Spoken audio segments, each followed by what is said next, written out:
If you eat chicken, then you've eaten chicken from here. This plant is one of the largest in the UK and is currently in the middle of a £35 million upgrade. They slaughter, butcher and pack 1.6 million chickens here every week, and this is the start of that process.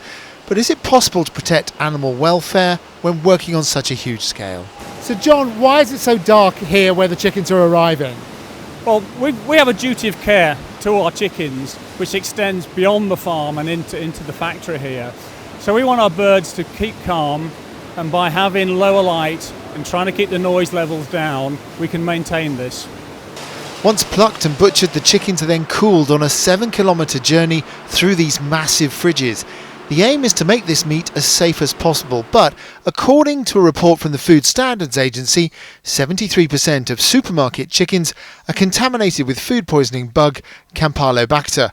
Nearly 20% were highly contaminated.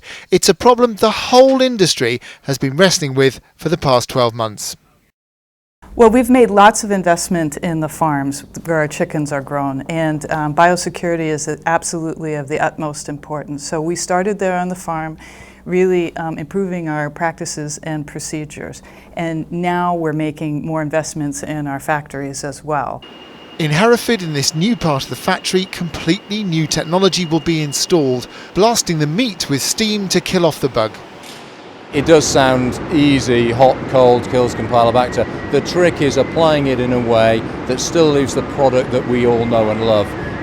Doesn't change the nature of it, and so there's been a huge amount of work and research and development over the last year or 18 months. Campylobacter is really nasty. You get horrible food poisoning from it. It can be really dangerous. The new machine to try and tackle it will go in down here. But that's not the end of the story, because remember, we have a role to play too. Don't wash your chicken before you cook it, and cook it through properly. Already, Cargill say Campylobacter levels are down nearly 40% before this new machine is even installed.